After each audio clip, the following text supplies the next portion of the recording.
Boa noite. Ele considera que o principal conflito de hoje no Brasil é, em primeiro lugar, o do rico com o pobre, em segundo, do preto com o preto e, em terceiro lugar, o do branco com o preto.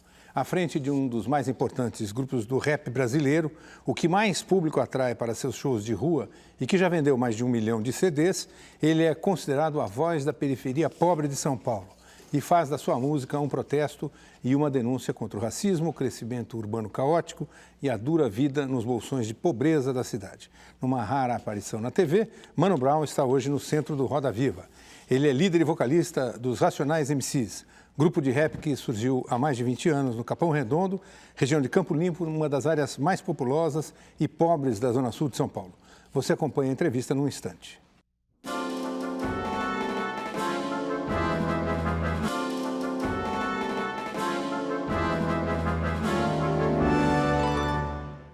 A música de Mano Brown e dos Racionais MCs deixa claro o conflito entre o centro e a periferia, entre o Brasil dos incluídos e dos excluídos. O grupo se transformou numa expressão das ideias sobre consciência negra no Brasil e fez dessa percepção sua marca no rap brasileiro. O rap surgiu na Jamaica na década de 60, fora dos Estados Unidos e muito antes de estrelas como Eminem, Snoop Dogg e Public Enemy ganharem prêmios. Com aparelhos de som colocados nas ruas, líderes aproveitavam os intervalos das músicas para falar sobre a violência das favelas, racismo, drogas, sexo e a situação política. Com letras duras, o estilo do rap conquistou espaço e em pouco tempo estava presente em outros países, como França, Japão e Brasil. O maior ícone do rap no país é Pedro Paulo Soares Pereira, pouco conhecido por esse nome, mas que não passa pela periferia sem ser reconhecido como Mano Brown. Líder do maior grupo de rap do Brasil, os Racionais MCs, ele é um dos artistas mais ouvidos nas regiões mais pobres do país. O grupo, formado em São Paulo em 1988, tem, além de Mano Brown, Ice Blue, Ed Rock e o DJ KLJ. Nesse ano, eles participaram com 2 faixas na coletânea Consciência Black. 2 anos depois, em 1990, saiu o primeiro disco do grupo, O Holocausto Urbano, com denúncias de racismo e da miséria na periferia de São Paulo. Em 1997, com o disco Sobrevivendo no Inferno, os Racionais MCs venderam mais de 500 mil cópias sem uma grande rede de distribuição por trás e ganharam vários prêmios. O DVD Mil Trutas, Mil Tretas foi lançado em 2007, com shows, extras e um documentário sobre a história dos bailes black na periferia de São Paulo. O vocalista do grupo Racionais MCs diz que a consciência de raça do líder negro americano Malcolm X o fez entender coisas que estavam ao seu lado e que ele não entendia. Já interrompeu shows para conter brigas na plateia e para fazer discurso contra o álcool, após ver um jovem bêbado entre os espectadores. Avesso às tecnologias, não sabe mexer em computador e se considera uma pessoa rústica. O caráter durão herdou da mãe, que deixou a Bahia com 12 anos após brigar com o pai dela. Classifica o povo brasileiro como pacífico, mas já afirmou que pegaria em armas para fazer uma revolução. Mano Brown raramente concede entrevistas e quase nunca faz shows fora da periferia.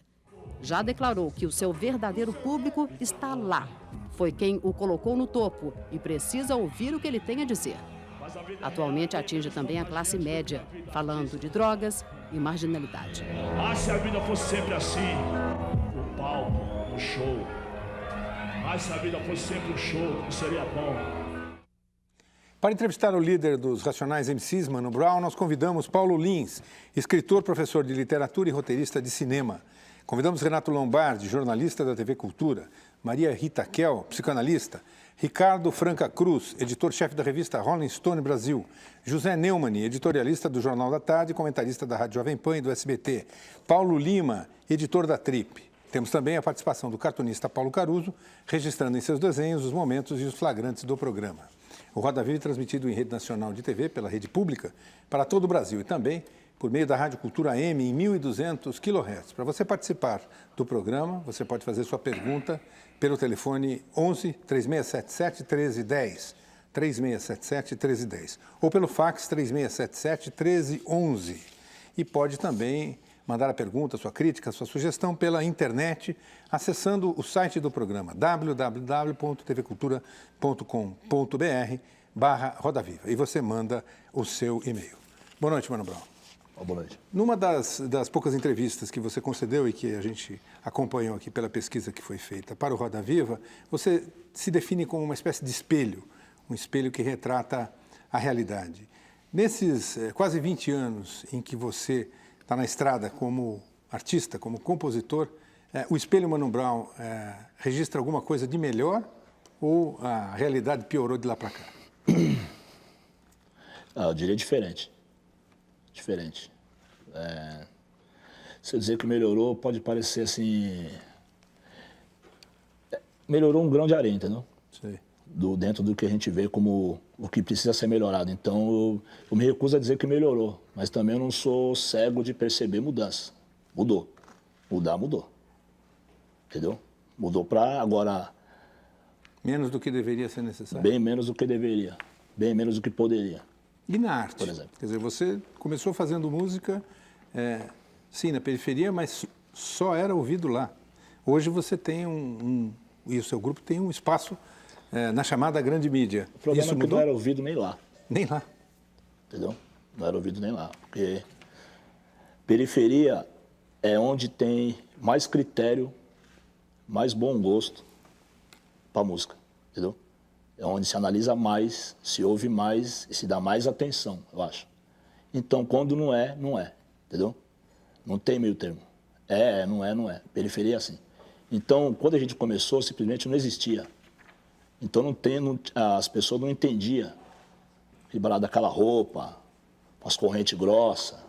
Porque também no nosso bairro, justamente a gente começou numa época onde o bairro nosso estava numa transição também. Uma transição, vamos dizer assim, até violenta mesmo. Entendeu?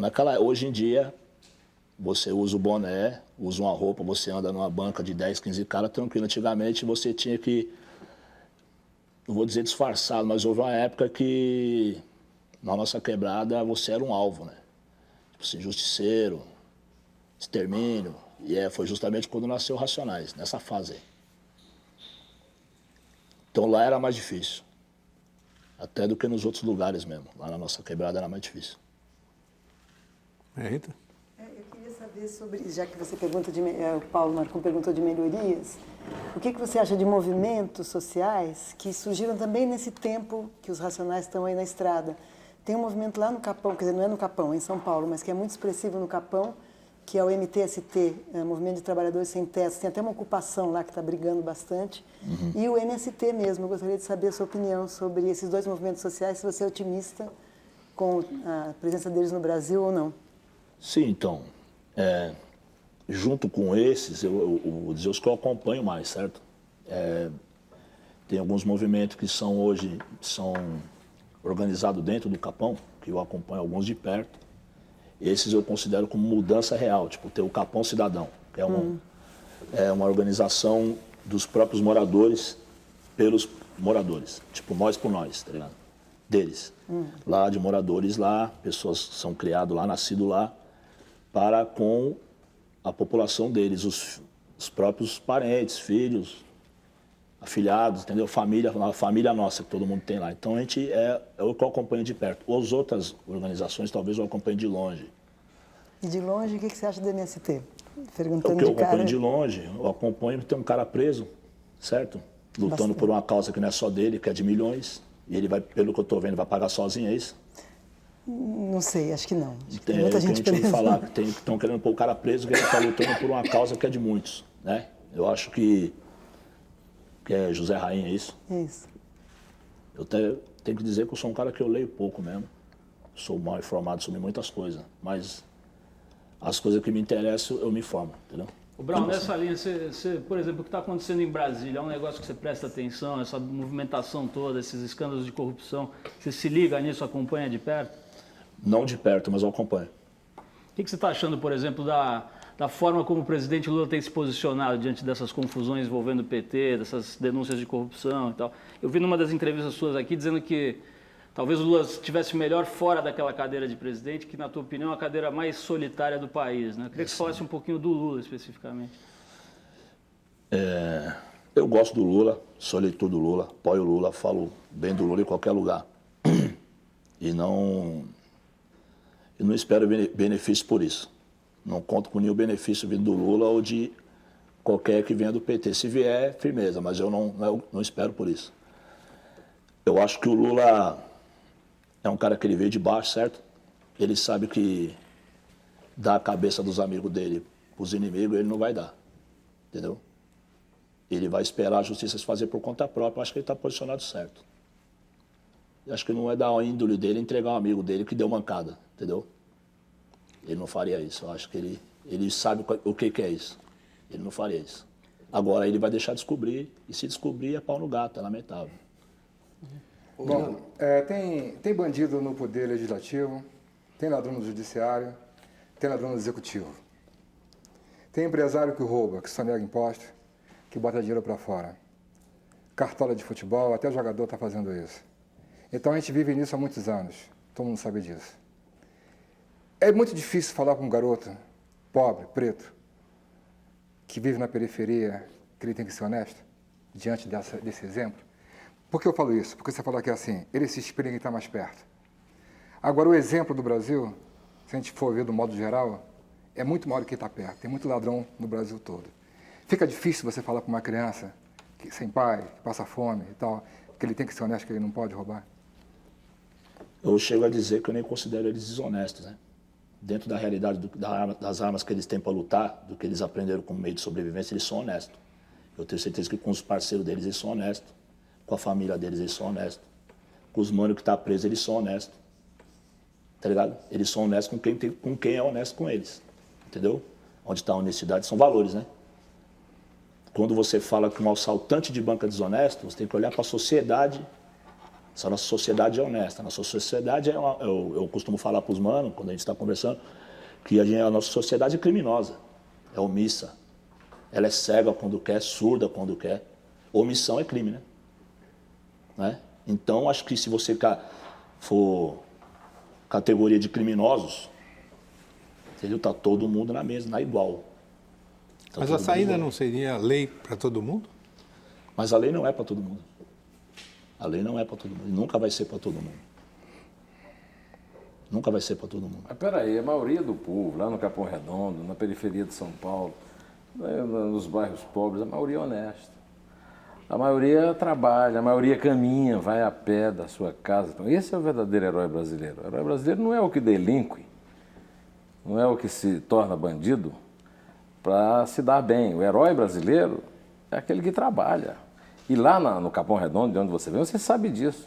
Quer dizer, o Brasil é um país de 140 milhões de honestos, reféns de 20 milhões de desonestos. Nós não podemos considerar como uma regra o fato de haver políticos bandidos, e há muitos empresários bandidos, não quer dizer que nós vivamos uma sociedade, ao contrário, o verdadeiro herói brasileiro é aquele que se levanta às 4 da manhã e caminha a pé de sua casa lá em Capão Redondo até o trabalho dele, às vezes lutando com a maior dificuldade para ser honesto.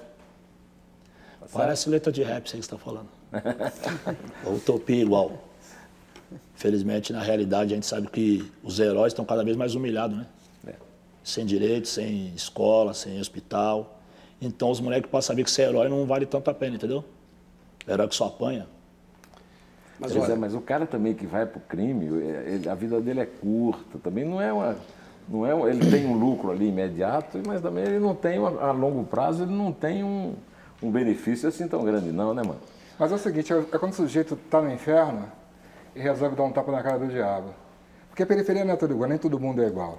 E quando a gente vê, quando uma pessoa vai entrando pro crime, quando você olha que você vive na favela, quando você vê a família, você vê o aspecto, você já sabe quem é que vai entrar, quem é que não vai entrar. Então aqui assim, o fulano aqui trabalha, mas tem outro ali que está numa família em situação muito pior. A favela não é toda igual, né? Tem as famílias organizadas, tem as pessoas, mas tem gente que não tem. Geralmente, quem entra para a criminalidade é aquele que está numa pior situação. Isso eu tenho certeza. Mano, você costuma dizer que você é um sobrevivente do inferno. Você citou aqui que você é do Capão Redondo. Eu acompanhei há muitos anos o Capão Redondo. O Capão Redondo chegou a ser o bairro mais violento do Brasil. Quem sabe, um dos bairros mais violentos do mundo. E você sobreviveu. O que mudou de Pedro Paulo Soares Pereira para Mano Brown? O Pedro Paulo não tinha uma casa, certo? Não tinha uma estrutura mínima, nem de... O mínimo do mínimo. Tínhamos o quê? Minha família, os irmãos, tá ligado? Os amigos. Esses fortalecia, era o que a riqueza maior e é o que eu quero ter até, enquanto eu tiver, assim, condições, ter a minha maior riqueza que é meus amigos, é o que eu tinha. Então, o que mudou hoje? Hoje eu tenho meu carro, certo? Hoje minha mãe mora numa casa que eu comprei com meu dinheiro, certo? Com o rap. Comprei a casa, porque pode até parecer, pô, o cara tá falando que ganhou dinheiro, mas é melhor do que enterrar meu dinheiro na boate, do que, entendeu, meu? Porque parece que todo preto cantor tem que acabar na boate, acabar no boteco, na sarjeta, e não vai ser assim, meu, depender de nós. Mudou, isso tem que acabar, entendeu? Então a gente procurou o quê? Fazer estrutura, comprar uma casa para morar, tá ligado? Dar uma condição mínima para uma condição mínima, entendeu? Esse é o Mano Brown de hoje? Tem uma condição razoável, assim, que pode dizer assim, agora dá para viver, dá para tentar criar um filho, pá.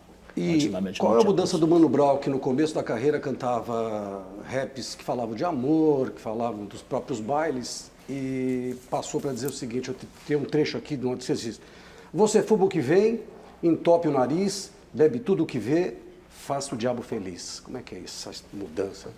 Isso aí. Bom, a gente chama, da onde a gente chama, onde a gente vem, a gente chama isso de oreada. Oreada é quando a gente resolve dar um conselho, né? Uma espécie de conselho, não tem outra palavra, não sei isso. Oreada é conselho. É tipo como se fosse assim, conversando com um parceiro seu, dando uma oreada. Dando uma dura, vamos dizer assim, uma ideia mais séria. E essa dura vida, emplaca? Né? Você acha que essas duras emplacam? Elas Sim, fazem a cabeça? Eu costumo receber, né, assim, ouvir, e também meus parceiros, eu tenho meus sócios, meus parceiros, certo? Que eles cobram de mim, eu ouço deles, então eu também falo para eles e outros falam para mim, eu falo para outros. A gente tem que falar, O Brown, na pergunta do Lombardi, na tua resposta, Pedro Paulo e Mano Brown não parecem ser a mesma pessoa, né? E lembrou um pouco a história do Pelé, que criou essa separação entre o Edson e o Pelé, quase como uma defesa de uma persona pública, né? O Pedro Paulo e o Mano Brown são a mesma pessoa ou não são? São a mesma pessoa. Brown, eu quero te perguntar sobre essa coisa exatamente dos amigos, dos manos, que eu acho que é uma das coisas mais bonitas no rap dos Racionais e de outros grupos. É exatamente essa ideia de que não é um astro que quer se destacar, mas ao contrário, quer estar cada vez mais junto dos amigos. Eu acho isso como referência que você cria para o jovem muito mais importante do que o cara que se põe acima de todo mundo e os outros que tem que admirar. Agora, você disse agora há pouco que o honesto é aquele que não trai os amigos, agora há pouco na outra pergunta, né? E no Jesus Chorou ali, você está claramente falando de traição. Jesus chorou no Nada Como Um Dia Após Outro Dia, né? Você pode dizer um pouquinho no seu meio e com tudo que você conquistou de amizade, de gente solidária a você, o que é traição atualmente? Que aquela música é bem triste, né? Aquela nessa música em si, não se trata nem de uma traição, porque a pessoa que fala, na verdade, ela não conhece. Ela está falando de uma pessoa, ela não me conhece. Ela ouviu dizer, né? Então ela está passando a ideia ali, o que acontece ali? Não é uma traição, né? Traição é quando você menos espera, você... Mas não é um assunto não, esse assunto, traição, esses problemas da vida, que é um problema comum a todos, e não só a mim, não sou diferente de ninguém, não é um barato que também que me preocupa tanto, entendeu? Tem coisa assim, que me preocupa mais do que isso. Hoje eu sou um cara que eu vivo tranquilo, não tenho medo disso. Não tenho medo também de inveja. De estar melhor, de ter conquistado essas coisas, as pessoas... Não tenho medo. Não tenho, porque não pode ter medo. Tá falando dos parceiros agora e você tem um selo, você lançou alguns discos agora, tem até a rapaziada aí, do Rosana Bronx e tal, e... Certo. ouvindo os discos e vendo os discos, percebe-se a sua mão ali, o seu dedo na produção executiva, certo. como que você trabalha. O que você passa para eles, para esses seus amigos? Que tipo de direcionamento artístico você passa para eles?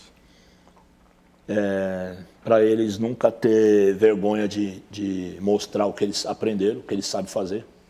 Nunca ter receio de se expressar, de falar o que sente. Não ter medo de arriscar, de ser novo, de ser diferente, né? Amar a música, amar o que eles fazem, né? E estudar o que eles fazem. Eu acho que eles são rappers, né? São músicos. E eles têm que ouvir a música, e não só o rap, ouvir a música para fazer o melhor rap, entendeu? É o que eu falo para eles, eu falo pro time, também é do grupo do Cosa Nostra, que é o Trutas e Quebrada. Eu falo para eles ser honesto, né? Não falar coisa que eles não viveram, não falar o que eles não são, porque na verdade o rap ele é uma fronteira disso aí também, certo? O próprio rap americano já nasceu fazendo isso, fantasiando, né? Misturando realidade com fantasia. Só que na cultura deles é lindo, na nossa é cobrança na rua. Se a gente falar uma coisa que não é, a gente vai ser cobrado na rua, porque a gente canta a rua e a gente vive a rua, encontra as pessoas da rua. Então, para nós, é uma profissão perigosa, entendeu? Tudo que você fala, volta. E eu falo para eles, tudo que você falar, você vai ser cobrado. Então, você tem que pensar, mas também tem que ser espontâneo. Também não pode ser tudo pensado com receio, não. Seja espontâneo. Tem espaço para poesia no rap? Quer dizer, o rap, a força dele é a denúncia, né? A retratação de uma realidade que nem sempre aparece. Mas tem espaço para poesia? Tem grupos que são que tem esse lado poético forte. No seu trabalho África tem? Brasil, tem alguns grupos que escreve linha nesse jeito, assim, poético. Você é ligado em algum poeta? Você é ligado, assim, em algum poeta, assim? Para falar a verdade, não. Algum letrista de música popular? Não, admiro vários, né? Qual a música que você ouve, assim? Os compositores, os cantores. Brasileiro? Jorge Ben. O primeiro que vem na mente, Jorge Ben, Cassiano, Tim Maia, Bebeto. E aproveitando ainda... Banda Black Hill. Eles têm influência sobre o que você faz? Sim, a música certeza. do Cassiano, por exemplo? Com certeza. Cassiano tem muito a ver com a coisa. Cada vez mais, né? Jorge Ben desde o começo, Tim Maia desde o começo, Cassiano também, a gente foi influenciando com o tempo. E outros músicos, Gilberto Gil também. No Brasil, o hip hop está unificado no Brasil? Há uma comunicação entre o pessoal que faz rap, que faz hip hop no sul, no norte? Há uma comunicação entre o pessoal? Há uma comunicação. Está sempre trocando ideia? Não sempre as mesmas pessoas, mas existem outras pessoas, né? Se não está o Brau, tem outro. Se não está o outro, tem um outro. Tipo, nesse exato momento, eu acho que os manos no Ceará estão ouvindo. Ou estão vendo pela internet, ou por algum meio, eles estão vendo. O Zezé, os manos lá de Natal estão vendo.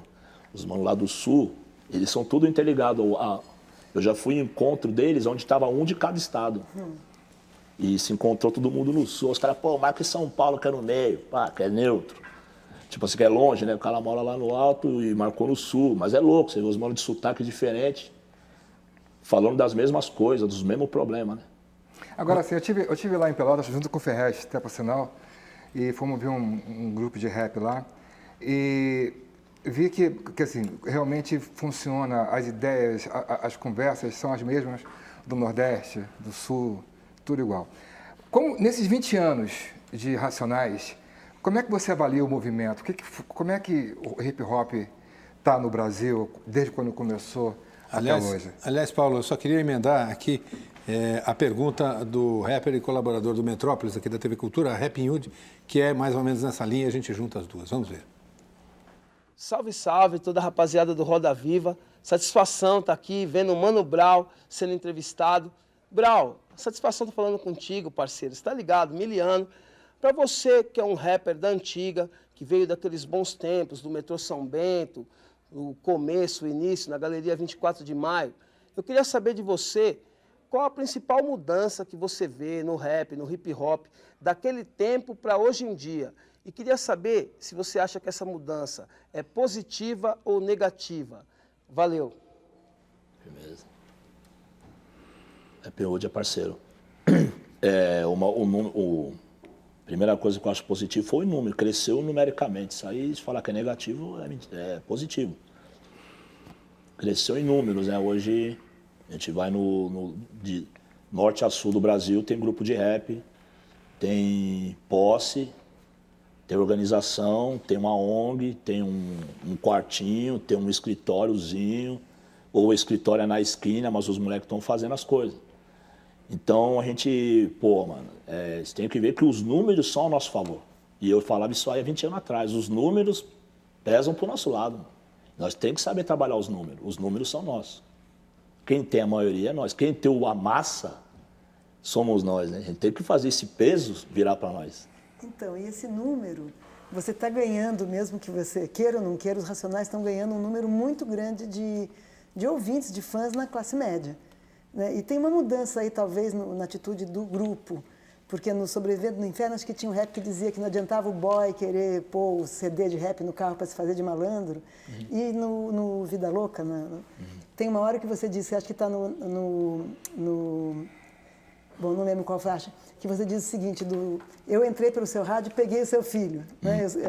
Seu filho me imita, como se estivesse percebendo que também interessa ganhar essa adesão de gente da classe média que gosta de rap e não está só querendo se bancar de malandro, playboy que quer bancar de malandro. Porque tem aquilo que vocês dizem toca muita gente. Né? Eu queria saber se houve de fato uma mudança e se interessa esse público de classe média que agora gosta de vocês mesmo que vocês não queiram, né? A afinada classe média,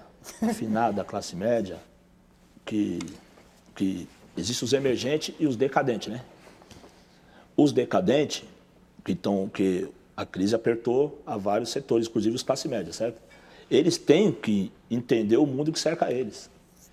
Eles têm que entender o que pensa o porteiro, o que pensa o filho da cozinheira, a cozinheira, o jardineiro. Ele tem que entender, as pessoas que cuidam dele. Tem que saber, tem que entender o mundo, ele vai ter que sair para fora do portão, ele vai ter que pegar o ônibus, ele vai ter que pegar o trânsito, ele vai ter que conviver com os motoboys, ele vai ter que conviver com o que está ao redor dele. Então não é que ele está o Racionais ou o Cupom, não. O Racionais é como se fosse a voz de alguns, existem outros, certo? Se o cara achar que o mundo também, o Racionais resumiu o mundo, ele está errado, ele está de chapéu. Ele vai se surpreender quando ele descobrir que além do Racionais existe muita coisa que nem foi falada em rap, não foi falada em letra de música ainda. Então ele tem que se informar sobre o mundo que cerca ele para ele poder sobreviver. Então o Racionais, o rap, até o rap americano, todas essas coisas, essa cultura, é o meio do cara se integrar ao mundo, saber o que a rapaziada está pensando, por que os caras se vestem desse jeito, o que a gíria fala, qual é que é, pá. Entendeu? É normal, diz que música é música, todo mundo, você não vai pôr um selo proibido o Playboy comprar CD, entendeu? Mas já existiram outros movimentos que os Playboy curtiam também e nem por isso eles beneficiaram nós em nada.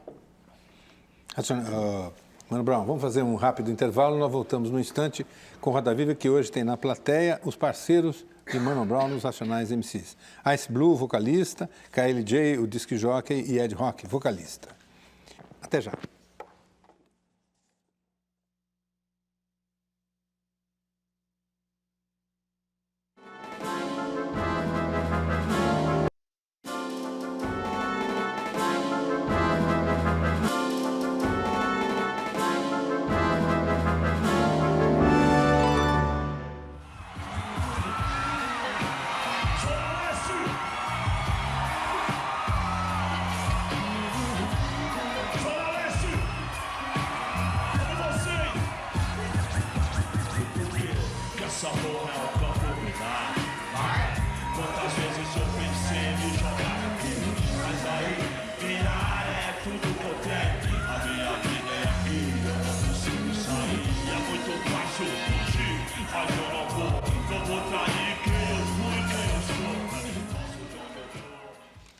Bem, esse é um trecho da música Fórmula Mágica da Paz, dos Racionais MCs, grupo do qual faz parte Mano Brown, entrevistado de hoje no Roda Viva. Aliás, o programa completa nesta próxima sexta-feira 21 anos. Mano Brown, a música fala que não dá para sair, que fugir não é a solução. Qual é a solução? Você vê, essa música foi feita em 98, 96. Eu morava na Coab, eu já não moro mais. Né? Pode parecer até contraditório. Aí o que acontece? O problema de moradia na minha vida sempre foi muito constante, né? Sempre foi o problema da minha vida foi moradia. Então, eu jurando lealdade a uma quebrada, é até estranho, porque eu morei em 300 quebradas. Eu morei de aluguel a vida toda, na mesma rua, morei em 3 casas, assim, às vezes. Então, eu optei por ser leal, entendeu? E o que é ser leal à periferia? Ser leal é tentar investir, tentar participar, tentar pelo menos.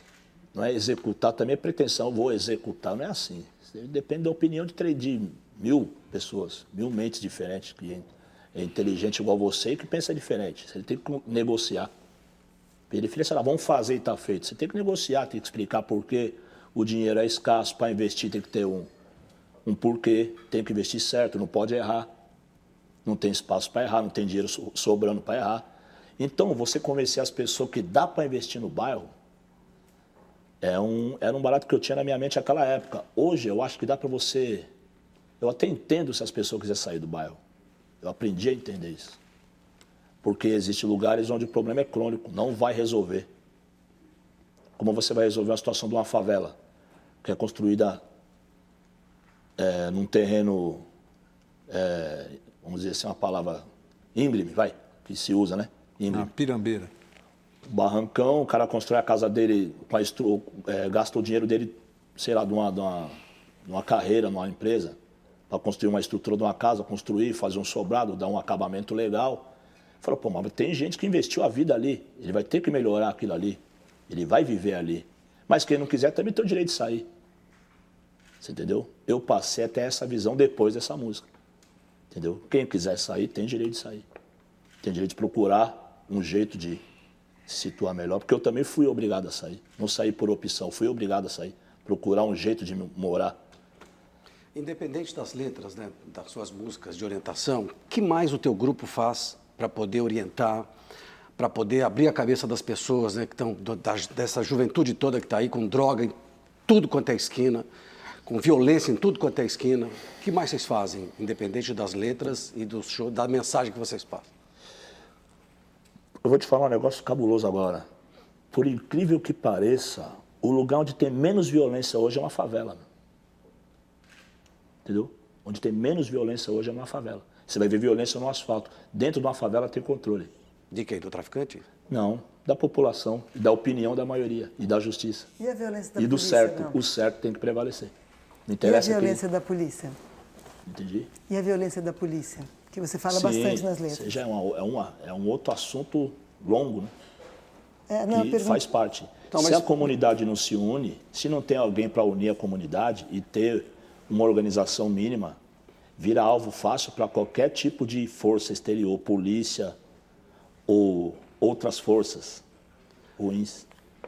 Entendeu? A polícia é a maior delas. A favela tem como eleita, foi o inimigo número 1, a polícia. Por quê? Não é o rap que decretou isso, o Brown inventou isso. Claro. Eu já nasci, as pessoas mais velhas falavam para mim, fica longe de polícia, cuidado, eles não gostam de nós. Mas a mensagem que vocês passam, me explica, eu queria que você falasse um pouco disso. Essa mensagem que vocês passam, você consegue entrar na cabeça de alguém e dizer o seguinte, olha, a letra é essa, o caminho é esse, eu vou cair fora das drogas, eu vou cair fora do roubo e vou seguir meu caminho. Você é um exemplo disso. Eu sou uma exceção. Eu não diria que eu sou um exemplo, porque eu não sou um exemplo, nem para o meu filho. Sim, mas você tem uma legião que acredita no que você canta, no que você passa. Amigos, pessoas que gostam da música, como eu gosto de outros músicos, mas eu não vou seguir a vida com os músicos que eu gosto vivendo. Entendeu? Eu gosto de Marvin Gaye, eu vi a vida dele, é impossível viver o que ele viveu. Entendeu? Então o que eu digo, qual que é o meu exemplo? As pessoas que estão perto de mim, elas me veem, elas conhecem meus defeitos, conhecem minhas qualidades. Elas sabem até onde a palavra vai ter efeito. Eu não posso achar que realmente eu estou cativando um exército de pessoas, porque isso aí vai me atrapalhar. Mas você sabe a responsabilidade que você tem. Não sei. Não sabe. E não quero ter. Entendeu? Quero ser livre. Eu sou um cara livre. Quando você Esses canta... eu não aceito, não pego. Quando você canta, nas ruas do Sul, eles me chamam Brown. Maldito, vagabundo, mente criminal.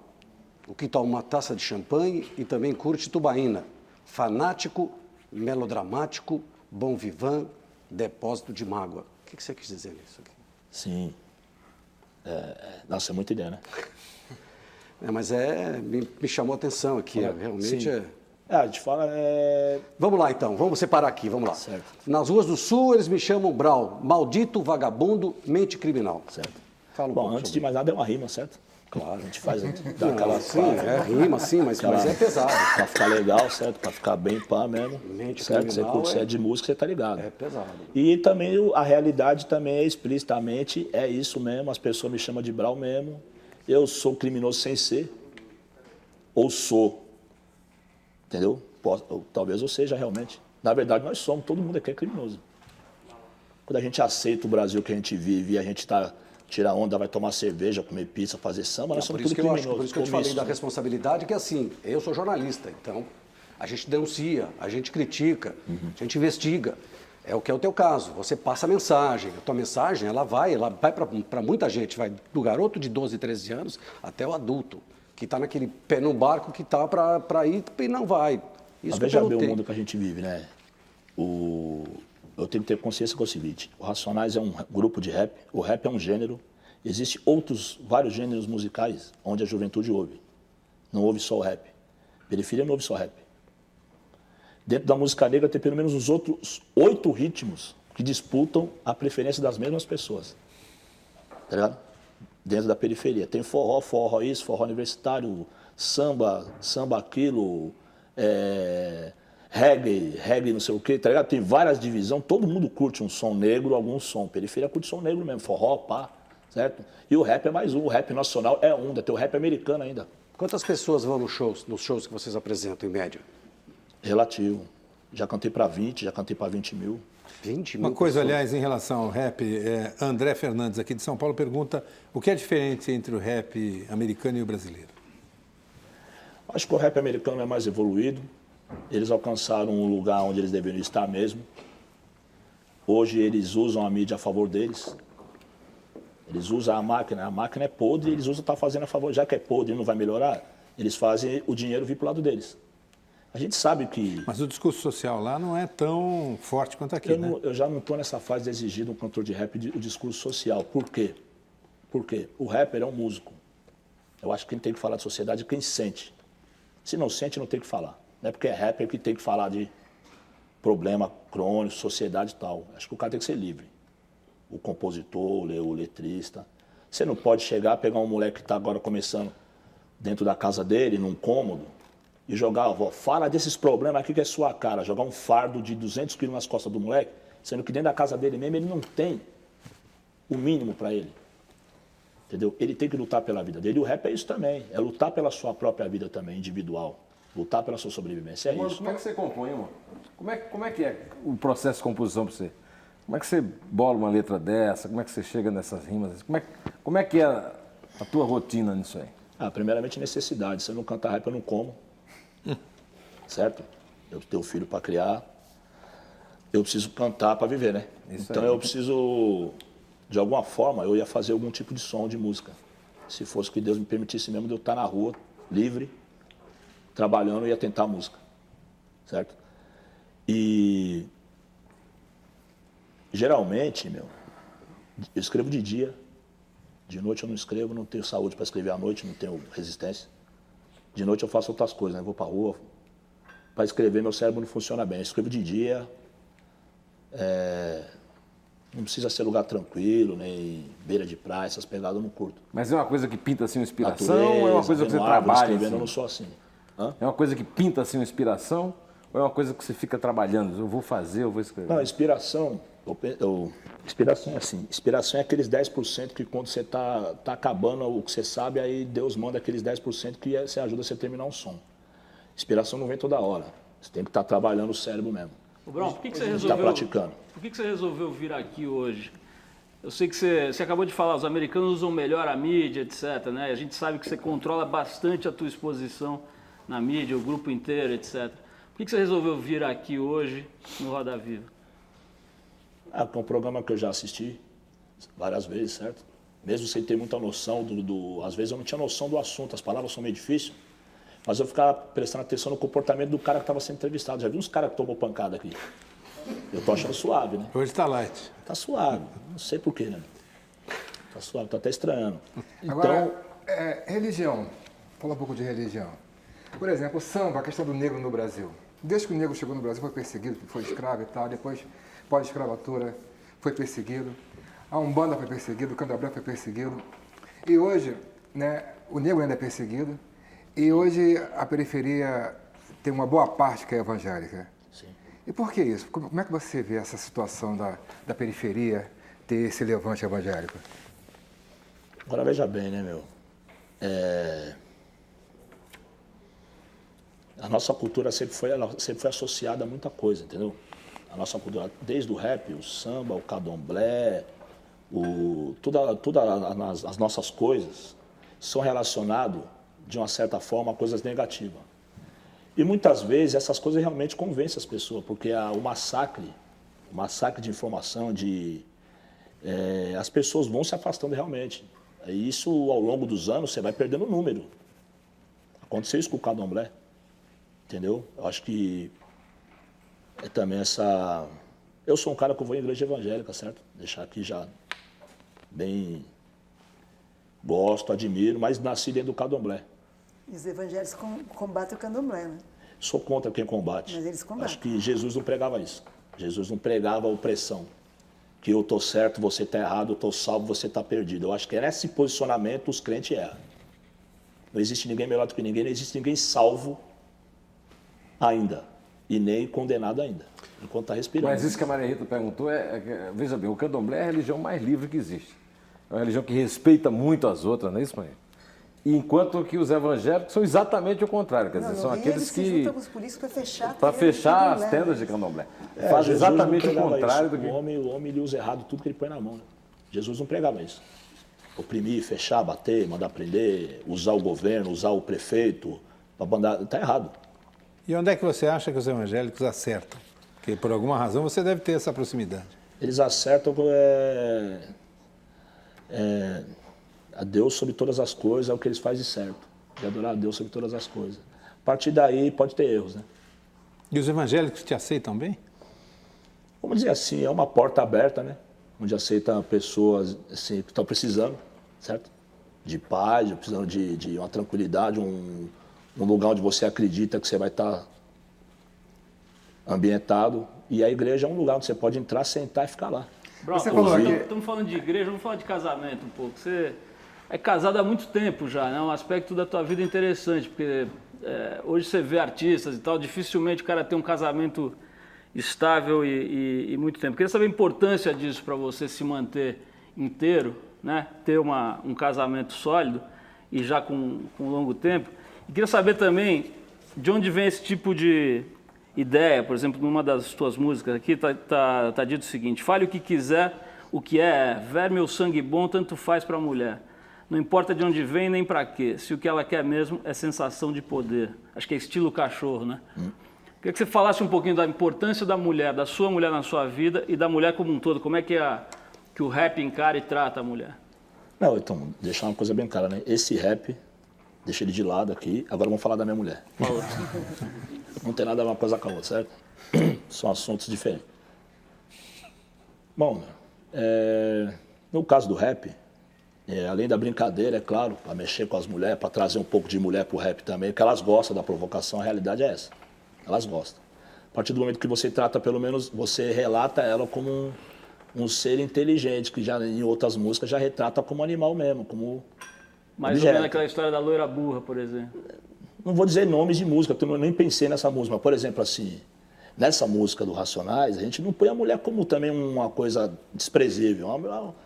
Ela usa a beleza dela, ela usa o charme, ela sabe usar também, tá ligado? E tem mulher também que nem precisa usar nada, usa a inteligência só e já era, né?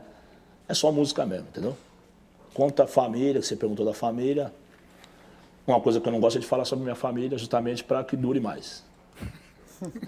Quanto menos expor, mais dura. E o que te tira do sério, hein, Brown? Futebol te tira do sério? Tira do sério. O Santos? Tira do sério. O Santos tira do sério demais. rouba várias brisas, vários domingos tristes. Aí te leva a discussão, te leva... A discussão... Conta aí o último incidente que aconteceu com você aí. Que você... Não, lá não foi besteira, mano.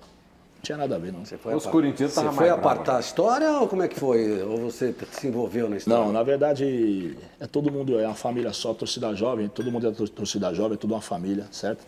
A gente teve uma discussão lá na hora que o Santos tomou o gol do Corinthians, ficou todo mundo bravo. E começou todo mundo se ofender mutuamente, entendeu? Os mais bravos já saíram se atracando. Aí foram pra delegacia, entendeu? Aqueles caras estavam mais nervoso mesmo, fanático, né? Eu fui um deles, né? Tava nervoso também, outro mano tava nervoso também, outro também, todo mundo nervoso, ia dar no quê? Coisa de jogo, nada a ver, não. Brown, tem uma notícia muito engraçada aqui, a manchete, na verdade, é engraçada, curiosa, é de 2004, julho de 2004. Mano Brown paga fiança, é solto e chora. Eu não vou nem entrar nesse assunto aqui dessa notícia, mas eu queria saber a última vez que você chorou, você se lembra e por que foi? A manchete foi mentira, não chorei nada. Você nunca chorou, mano? Não, já chorei. Qual foi a última vez? Você se lembra? Você se lembra da última vez? Chorou. Você se lembra da última vez? Que eu chorei? É. Quando Sabotagem morreu. Eu lembro que eu chorei. Chorei, sim, bem discretamente, né? Teve uns irmãos que chorou muito mais, né? Mas eu chorei por dentro e cheguei a chorar também, porque foi um dia muito triste, assim, para nós, né? Foi um dia muito, marcou muito. De lá para cá, graças a Deus, não. Né? Não precisou, não careceu, né? Não, deixa eu te perguntar uma coisa sobre a sua questão com as crianças, porque às vezes dá a impressão que está todo mundo aqui achando que os Racionais poderiam resolver o problema da criminalidade. As perguntas são muito, assim, se você pode dar exemplo, se você pode convencer. Acho que não é por aí mesmo, é a arte, você é excelente poeta. Acho que é por isso também que a sua música ultrapassa a questão da realidade local. Né? Agora, tem uma música no Nada Como um Dia Após Outro Dia que chama 12 de Outubro, que o tema é uma criança que está revoltada no Dia da Criança porque xingou a mãe que não deu presente e levou um tapa. Lembra dessa música? Sim. E aí você, na música, não sei se ela é sua, Sim. Você começa a dizer que é por isso que pode nascer um criminoso aí, está revoltado porque levou um tapa. E eu fiquei pensando, bom, se essa cena é verdade ou não, não importa, pode ser inventada, mas que essa mãe que deu tapa também pode estar desesperada porque justamente não conseguiu comprar o presente. Né? Então eu penso o que levaria essa criança para o crime, essa revolta que levou um tapa, essa criança inventada aí, ou se é porque ela se vê numa sociedade em que tem tanta coisa sendo exibida para ela que ela devia ter, que ela acha que ela não vale nada porque não tem. Isso me preocupa muito pela questão de como o valor das pessoas está ligado a isso. Certo. Né? Às vezes o tapa da mãe não é tão grave para revoltar quanto esse sentimento de não valer nada. Bom, essa música ela é minha em parceria com o Silveira, né? É o homem que toca o violão. A música é mais dele do que minha, né? Pelo certo. E eu só fui narrando uma coisa que tinha acontecido no caminho, nós estávamos indo para gravar mesmo. Tinha acontecido E no mesmo. caminho era 12 de outubro e aconteceu isso. Eu falei, eu já cheguei já pensando, ele já cheguei, já estava um violão tocando, já saí falando. Foi meio assim, aconteceu rápido, né? E quanto a realidade do que estava acontecendo naquele momento, o que ali, de uma certa forma, os maninhos que estavam jogando bola com ele não estavam na revolta que ele estava. Ele estava. Os outros manos já falaram, ele tomou um tapa na cara, xingou a mãe dele, os moleques que falou pra mim. Aí eu chamei ele, falou, mano, você brigou com a sua mãe, me bateu, pá, não sei o quê. Contou a história meio assim também, não quis também se expor muito. Falei, pô, mano, toma um tapa na cara no Dia das Crianças, né? Que presentão, né, meu? Embaçado, né? Melhor não ganhar nada, mas, sei lá, um tapa na cara marca, né, meu? Seja da mãe, né? Minha mãe mesmo nunca bateu na minha cara. Já bateu, quebrava, mas não batia na cara, entendeu? Então, acho que certas coisas humilham, assim, marca. E pode ser também um caso, esse caso também, não é que vamos explorar esse caso, que foi um caso, vai ser, não é todo mundo que é assim, mas existem pessoas que vivem assim. Você fala muito da sua mãe e fala do seu pai com mágoa. Por quê? Não, na verdade eu não tive um pai, né? Teve um pai, mas eu não conheci, não conheço. Também não quero conhecer, certo? Não faço questão. Poucas coisas, não tenho muita coisa para falar sobre pai, não tenho. E você como pai? Pai, eu acho da hora, mas quando o pai parece com a gente, né? Torce pro mesmo time, assim, tipo, é da hora. Eu não tive isso, mas não tem problema, entendeu? Não tive problema relacionado à falta do meu pai. E você hoje tenta suprir isso com seus filhos? Você é um pai presente? Não. Não? Sou ausente. Infelizmente, eu sou ausente. Por causa do trabalho, por causa da música? Ou é mesmo porque não... Por causa não tá sempre do perto? instinto, talvez, de ficar longe, e o trabalho, né? Como do instinto? Sei, talvez eu não saiba lidar com essa história, eu não sei ser presente, eu não sei ser presente. Eu acho que eu sou um cara que onde eu tô, tira a paz do lugar, entendeu? E a minha casa tem que ter um ritmo, eu sou outro ritmo. Eu não quero que eles vivam na minha função, em função do que eu estou vivendo agora. Porque eles têm a vida deles, meu filho tem a vida dele, eu não quero que ele seja um Brauzinho. Ele não é. Ô, Brau, o que é amor para você, pegando o gancho nessa história de filho, família, etc? O que é amor? Como é que você define isso? O que isso representa na tua vida? Amor é lealdade, compromisso, seriedade, responsabilidade com seu irmão, com sua mulher, com seu filho. Pá. Quer dizer, não é um negócio muito divertido. É divertido quando você gosta. É divertido quando você gosta. Quando você não gosta, passa a ser trabalhoso, né? Quando você gosta, você faz por amor. Então, acho que amor é isso. Eu amo meu filho, amo minha mulher, amo minha mãe, amo meus amigos também, entendeu? Não tem como você... Eu gosto do meu amigo e amo minha esposa. Você gosta do seu amigo. O dia que você separa da mulher, seu amigo fica. Ou vice-versa, entendeu? Entendeu? Então, você tem que... o que é amor, né? Você vai falar para você, você eu gosto, você eu amo. Acho que você gosta, né? Você gosta, você ama. Gostar e amar para mim é a mesma coisa. A propósito da cultura da periferia, o Ferrez, que é autor de livros sobre o cotidiano violento do Capão Redondo, em São Paulo, tem uma pergunta. Vamos ver. Ô Brau, queria te fazer a seguinte pergunta. De uns tempos para cá, a periferia vem fazendo sua própria arte. Tá ligado? A gente está fazendo os próprios CDs, as próprias roupas, as próprias músicas. E eu queria saber se esse é o caminho certo realmente, se a gente está fazendo a coisa certa, se esse é o caminho viável para a periferia. Sim. O Ferrez é um cara importante hoje. Ele tem uma loja no Capão, que é um fenômeno de venda, na minha opinião, de coisas relacionadas à marca dele, né? Sul, boné, camisa, pá, moletom. Foi uma coisa que deu certo. E... é um exemplo, porque outras grifes nasceram a partir dessa também. Apesar que a primeira grife foi a nossa, certo? Nós lançamos a Vida Louca, que a gente não vende, não temos loja que comercializa nada da Vida Louca, mas foi a primeira grife. A partir dessa veio outras, né? E outras com fins lucrativos, o que é justo. Esse boné tem alguma coisa a ver com a grife? Esse negócio de usar boné? Não, esse boné é de uma família da Zona Leste, DRR. É uma posse, né? Que inclui vários grupos de rap aqui, de movimento cultural, né, do bairro. E DRRs, um salve para os manos, Consciência Humana, o Negro, e outros irmãos, né, De Menos Crime, os manos de São Mateus. A bandidagem. Porque para homenagear os caras mesmo. A questão da criminalidade dos bandidos, realmente, que estão ali de frente, que estão armados, que estão lá. A gente vê que vou fazer 50 anos e 30 de favela, né? E vi que mudou bastante, né? E sobretudo pela questão das armas, né? Antigamente o pessoal resolvia com 38, 32, 38 era uma arma pesada.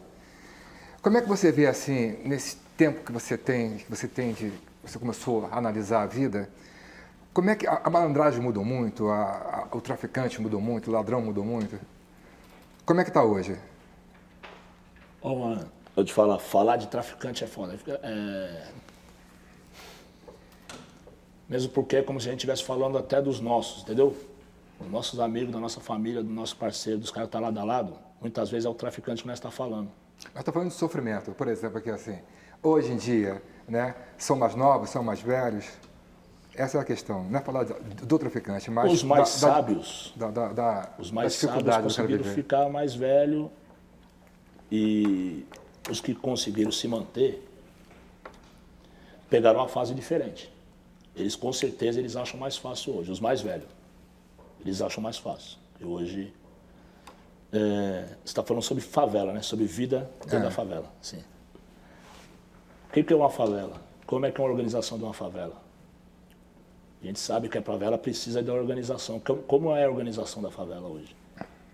Quem é que sabe dos problemas da favela? O governo sabe? Não sabe. O assistente social sabe 70%, 50%. O cara da ONG sabe 80%. Quem é que sabe? Quem está lá dentro, quem mora lá dentro, que conhece todo mundo, que conhece quem nasceu, que sabe dos problemas, sabe quem está preso, sabe quem está precisando de uma ajuda, o filho de quem está precisando. E o traficante entra nessa fatia aí? Eu não falo só o traficante, mas vamos dizer assim, a favela tem a sua organização, certo? A gente fala traficante, vamos falar comerciante. Mas não tem, vamos trocar não tem, esse termo, só para parar de usar o termo traficante, usar comerciante. Bem, mas não tem favela em que você tem confronto entre quem é a organização da favela, os moradores, a associação dos moradores e os comerciantes, como você chama? Por exemplo, quem dá segurança para os comerciantes da favela? Quem protege a favela? A polícia protege? São perguntas, né? Perguntas gera outras, né? Eu estou perguntando, quem protege? Não sei. Você acha, então, você vê a coisa como se fosse uma guerra? Não vejo como guerra, eu vejo como uma situação. Mas o traficante protege de quem? Protege dele mesmo? Não, ele protege do sistema, ele protege, ele já é entre aspas, vocês chamam de traficante, chamam de comerciante. O cara que comercializa cocaína, vamos dizer assim, já abertamente, ou a maconha, ou qualquer outro tipo de... Ele é um comerciante, como qualquer outro. Sim, mas eles que leva as pessoas para a cadeia ou para o cemitério, né? Agora, o dono da 51 não tira a cadeia pelos litros que ele vende. A Ambev, ninguém vai para a cadeia. Toma 4 garrafas de cerveja, você vai ver se não bate o carro, você vira o super-homem na marginal. Mano. Ele não vai tirar a cadeia. O filho dele não vai ficar manchado como filho dos presidiários.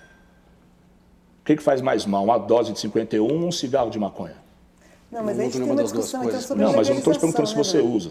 Falo você, porque certo? O que faz mais mal? Teria que ter um médico aqui. Vamos falar de droga, tem que ter um médico. Não, nem precisa usar para saber. Isso dá para responder. É o 51. Certo? Disparado. Então ele não está preso. Esses caras não vão presos. Porque eles não são pretos, não são... Certo? Não são morador de favela, não são morador de periferia, eles não vão preso. Agora, um comerciante de maconha, ele vai preso. Um usuário, ele vai preso. Agora não vai mais, porque a injustiça é flagrante. Você é a favor da legalização? Se é para negar todas as drogas, nega todas. Entendeu? Para acabar a hipocrisia. Legalizar? Não, não sou a favor de nada. Não. Vamos dizer assim, eu sou a favor que todo mundo vivesse bem, não precisasse de droga nenhuma para entender nada. Que você conseguisse entender o mundo que você vive sem usar nada. Eu sou a favor disso. Mas quando você passa a não entender o mundo que você vive, você recorre a alguma coisa, quem sou eu para dizer que ele é isso, ele é aquilo, ele é B, ele é C, ele é traficante, ele é usuário? Eu não sou ninguém, meu. São situações. Você vive uma situação hoje que você está bem, você é jornalista, você opina, você fala, forma opinião. Amanhã você não sabe, irmão. A vida é assim. Então a gente aprendeu isso, a vida é assim. Você está legal, amanhã você não sabe. Você pode estar no beco dos tristes lá. Tá ligado? Você pode estar lá. Então, os tristes estão lá no beco. Vamos ver o que eles estão pensando? Em vez de recriminar, falar que eles são o lixo, ou falar que... Né? Vamos lá ouvir o que eles estão pensando. Por que eles não se adaptam a nada? Eles não gostam de nada. Por que eles preferem esse caminho e não o outro, que vocês insistem que tem que ir? Mano, eu queria só pedir licença a gente fazer um rápido intervalo. Nós vamos continuar tratando desse e de outros assuntos no Roda Viva, que é acompanhado na plateia por integrantes de bandas produzidas por Mano Brown. Dom Pichote, do grupo O Time, Nego Vando, que é também do O Time, do Bronx e Negreta, ambos do grupo Rosana Bronx. A gente volta já já.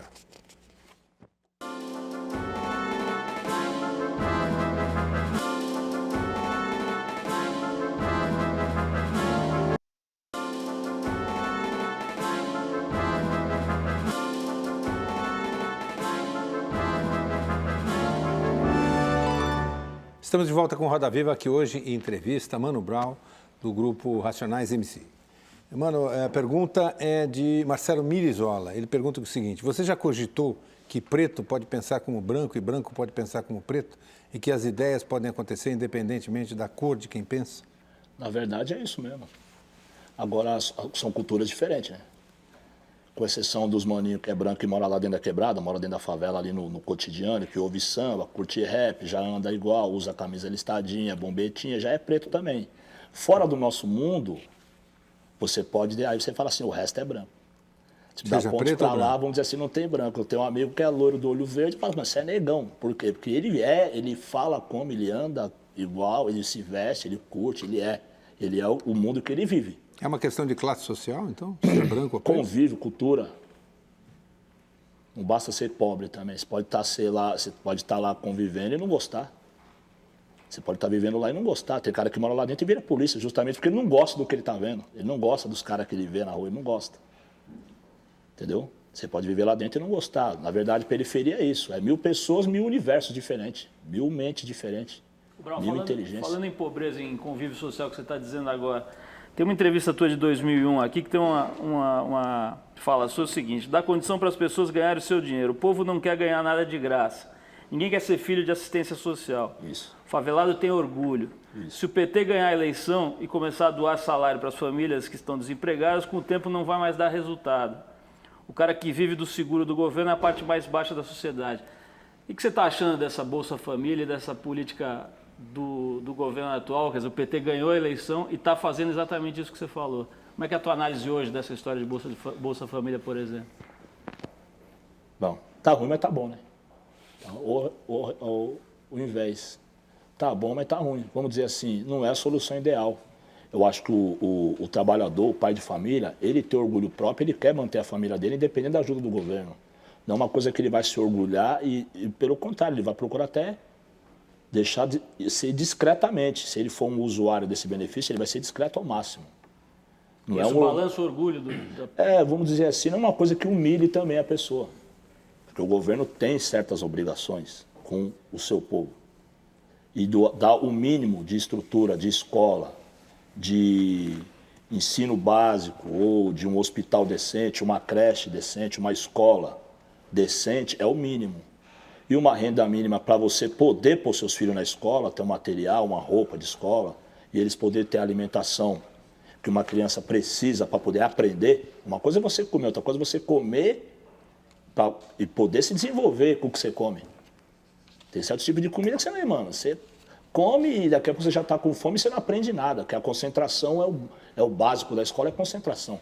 Se você está com fome, só aquela comida que você comeu não fez a diferença, você não se concentra, então você não aprende.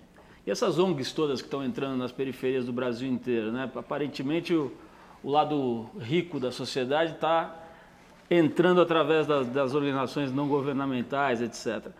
Primeiro, eu queria saber se você está vendo o êxito nas ações delas. Segundo, eu queria saber se você acha que a motivação é deliberada, é uma tomada de consciência ou é mais culpa e medo? Não. Eu tenho, por exemplo, tem lá no Capão tem a casa do Zezinho, certo? Que eu já visitei, conheço a tia Dag, uma pessoa que a gente vê o trabalho, a gente vê que ali não tem por que tá fingindo, por que tá querendo... O mundo dela é aquilo ali mesmo, ela quer aquilo ali mesmo, os troféus dela tá ali mesmo, e a gente vê. E eu não vou lá todo dia, eu sei que é assim. Então eu acredito que existe pessoas realmente que estão a fim de mudar, de participar e fazer a mudança. Tá ligado? Existe. No Capão, se eu falar que o Capão é um lugar desassistido, eu vou estar mentindo. É o lugar, talvez, hoje, dentro das periferias de São Paulo, um dos lugares mais assistidos por ONG, por movimento. De vez em quando eu estou andando lá, trouxe uns caras com câmera no Capão, falando francês, falando inglês. Fala, o que está acontecendo aqui? E a criminalidade caiu lá completamente. Sim. Ela pergunta por quê? Porque a comunidade também ajudou, né? A comunidade é que faz acabar a violência. Polícia não faz. Agora, você quando... o CEL, aquele projeto da Marta, aquela escola. Eu visitei a escola e gostei muito na época, né? Como é que está o CEL hoje? O que você acha daquele projeto? Se o CEL é um castelo, né? Assim, é o sonho do rapper. Acho que quando eu comecei a fazer letra de rap, eu imaginava um lugar que nem o CEL. Assim, pô, não tem isso, não tem aquilo. Se você pegar fim de semana no parque, fala daquilo ali. Uhum. E, pô, quando a Marta perdeu a eleição, eu cheguei a desacreditar até de mim mesmo. Eu falei, pô, não é possível, mano. A mulher fez esse monte de escola aí pra nós, meu. Pra nós e pros nossos pivetes, nossos moleques. E ela perdeu a eleição. Aí eu descolei o quê? que a nossa classe é desunida. E a classe rica é unida. A classe média, afinada classe média, já, que ainda se julga ser, e a classe B e A, eles fizeram a Marta perder a eleição.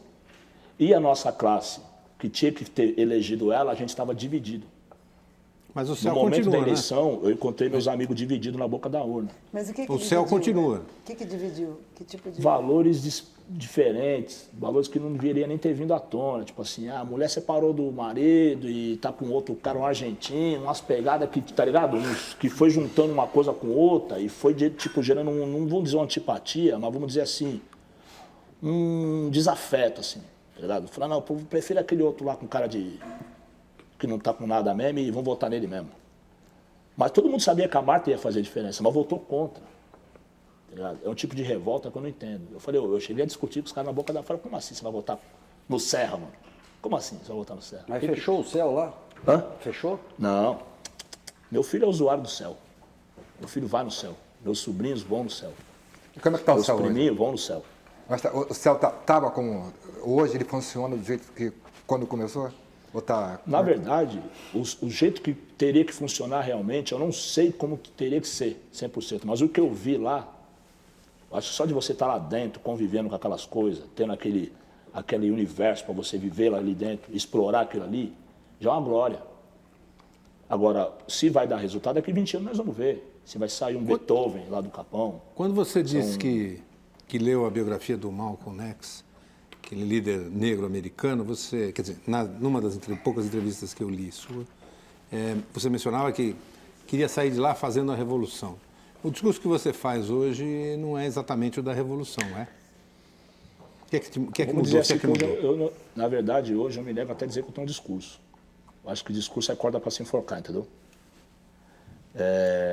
Eu procuro ser livre, eu opino como cidadão, não como político ou líder de nada. Eu sou um cidadão, eu opino, eu falo o que eu acho. E então eu já não me julgo, eu estou dando discurso, porque na verdade eu estou falando uma coisa que eu sinto, pode soar como discurso para outras pessoas, para mim não é discurso. Entendeu? Então eu nunca disse que eu tenho um discurso, ou que eu vou mudar meu discurso. Não tenho um discurso. Você conseguiu, Brown, fazer uma revolução interna no seu jeito de ser, de pensar? Você conseguiu lutar contra suas próprias contradições, seus próprios medos? Você consegue isso hoje? Na verdade, as contradições acho que só acabam quando morre, né? Tipo, eu era um cara que hoje eu tô de Nike no pé, mas eu já xinguei a Nike muito por aí. Entendeu? Mas eu também descobri também que a Adidas não me dá nada se eu ficar falando mal da Nike, entendeu? Eu derrubo uma e levanto a outra. E a Adidas também é dos alemão lá, eles não são nada meu também. Então, entendeu? Tô de Nike. O KLJ não usa Nike. Mas vai ver o Nike que o Blue tá no pé. Entendeu? É contradição. Racionais é isso. É quatro mentes, 4 ideias, entendeu, meu? Eu sou o mais confuso dos 4, sou eu mesmo. Como que você vê a pirataria hoje, Brown? Eu queria saber, tem uma história de que na época do Sobrevivendo no Inferno houve um acordo entre Racionais ou camelôs ou quem fazia disco para vocês não perderem com essa venda dos piratas. E parece que isso um boato, né? Um rumor. E né, agora na época do DVD também houve isso. Eu queria saber se isso é verdade, como é que você vê a pirataria, como é que você se protege da pirataria, porque afinal você é um artista. Não tem como se proteger da pirataria. Eu sou um cara que eu tenho vários amigos que trabalham no ramo, né?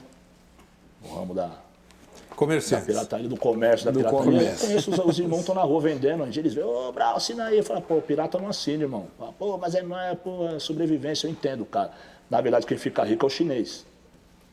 Mas é o ganha-pão do irmão também. Então, como eu não sou polícia, e também não vou andar com a polícia prendendo o pirateiro, que não é a minha, eu já uso aquele slogan, vocês é a minha rádio, né?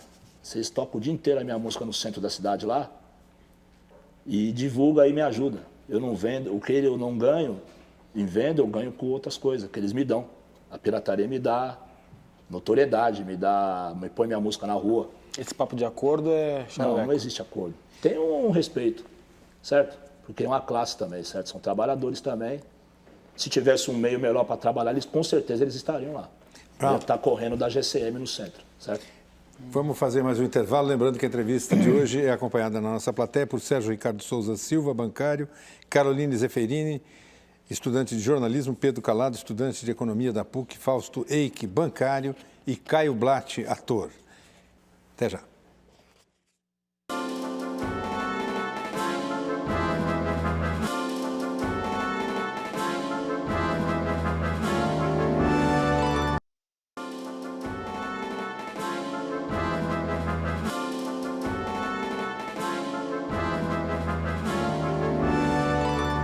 Estamos de volta com o último bloco do Roda Viva, hoje entrevistando o Mano Brown, do Racionais MC. Pergunta de Elza da Silva Carlos, de Ribeirão Pires. O que é que você acha das cotas para negros? Acho importante. Acho que o movimento negro está na vanguarda, porque o ensino deveria ser realmente gratuito para todos, e os negros estão na linha de frente nessa parte aí. Eu acho que politicamente nós estamos mais adiantados. Porque, na verdade, o ensino, faculdade, esse ensino superior, ele deveria ser gratuito, na minha visão. Porque há países que falam, Cuba deixou de ser Nova York para ser pelo menos Cuba. O Brasil não, quer ser Nova York. Então a gente esquece de fazer as coisas mais simples, dar condições para as pessoas serem o máximo que elas puderem ser, e não tentar ser francês. Tipo assim, se você dá condição para o brasileiro ser um homem, no mundo, não digo só dentro do Brasil, não, você dá condição de um brasileiro, um homem comum brasileiro, ter uma faculdade, ele ter um ensino superior, um ensino decente, mas superior, um ensino, uma cultura, que ele vai poder concorrer no mundo, né, no mercado do mundo, né, pelo emprego dele, você vai ter um país forte, você vai ter um país bom, se todas as pessoas tiverem ensino. A partir do momento que você renega o ensino para a grande maioria e deixa uma minoria no poder perpétuo, trocando de pai para filho na mesma cadeira, só trocando as pessoas, a família continua a mesma, os donos, entendeu? Então, acho que isso faz o Brasil perder. Quando todos tiverem condição de ter um ensino, o Brasil vai crescer o Brasil todo. Entendeu? Então, a cota para negro, eu acho que deveria mudar esse termo. Porque, na verdade, o movimento negro lançou um desafio para o governo cabuloso. Porque o Brasil deve para os negros muito. Deve muito. Mas não deve só a faculdade, deve muito mais. A faculdade é só um detalhe, o ensino para que os negros possam competir de igual no mercado mundial, não digo nem brasileiro, mundial. Por que não disputar um emprego com um cara lá em Paris? Por que não? Os ricos, eles mandam os filhos estudar fora, né? Entendeu? Não manda? E por que também a gente também não poderia disputar um emprego fora, ou dentro, ou em qualquer lugar, desde que você tenha condições. Você tenha condições de disputar. Quando você não tem condições, aí você se torna um problema, entendeu? Então a cota para negro é o mínimo. Só que Cuba não é bom exemplo para isso, não. Cuba tem um ditador lá há 47 anos e não é propriamente um exemplo de prosperidade nem de competição. Né? Sim, depois que todo mundo ajudou a fundar Cuba, é fácil. Mas, por exemplo, eu usei um exemplo assim, Cuba valorizou mais as pessoas e menos as máquinas. Então você tem lá médicos, você tem os atletas, você tem as pessoas. E o mundo tratou de boicotar Cuba para que isso acabasse, né? Certo? De uma certa forma, isso infelizmente vai acabar e Cuba vai ser um exemplo de fracasso, mas não é fracasso. Não é um fracasso. Deu errado porque foi embargado. Agora, você é socialista? Boicote. Você é socialista? Você acha que todo mundo tinha que ser igual, ganhar igual, trabalhar igual? Deveria ser igual, lógico. Deveria ser igual, mas eu não vou me falar, eu sou isso, eu sou socialista, eu sou eu. Por exemplo, agora eu penso assim, as pessoas não deveria faltar comida para alguns e sobrar para outros. Tipo, eu fui para o exterior, eu já viajei para fora, eu vi os caras jogando o prato de comida fora assim, ó. 2 colheradas e joga fora. Eu falei pro cara, pô, mas no Brasil se alimenta 2 famílias. Ele falou, irmão, aqui é Nova York. Tá ligado? Mas aqui também se desperdiça muito. Tem. Mas tem gente que pensa que tá em Nova York. É o que eu penso, é o que eu falo. Eu acho que o grande problema do Brasil, é que a gente nunca se aceitou nem como Brasil direito. Então, é que Agora, eu queria te grande perguntar, problema. quando você falou que não tem um discurso, fiquei meio confusa, porque eu acho que eu tenho a impressão, como ouvinte, que os Racionais têm um discurso. Não um discurso de botar regra para o mundo inteiro, mas quando você fala pensar a gente como a gente, ou o negro se identificar com a sua cultura, queria que você falasse um pouco de uma coisa que sempre achei muito coerente nas letras, que é a cobrança de atitude do negro. O que é isso, cobrança de atitude? Eu não cobro atitude, mesmo porque eu não tenho condições de cobrar nada, certo?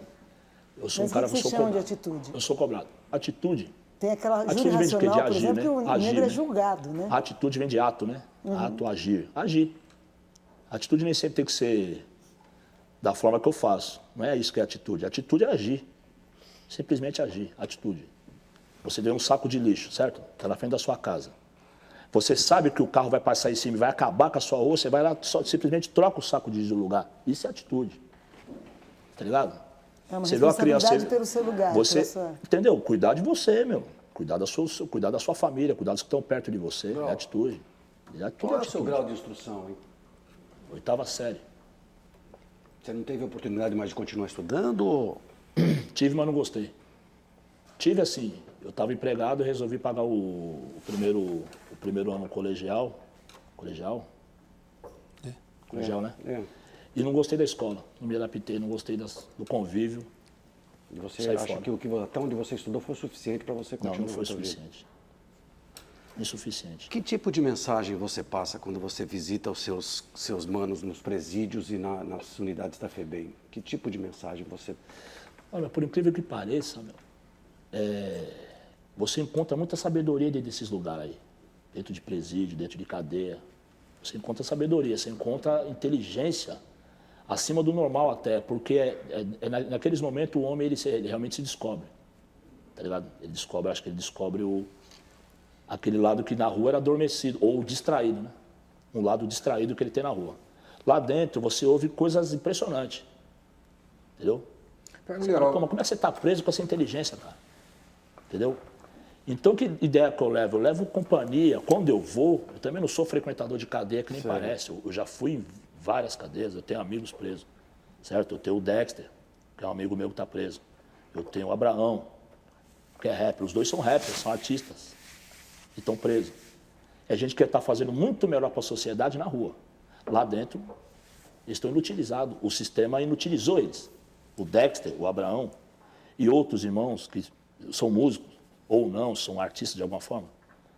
Para melhorar o Brasil, para conseguir melhorar essa desigualdade, a gente deveria começar por onde? Qual seria o primeiro ponto que você pensa assim, não, isso aqui deveria mudar, a gente deveria começar por aqui?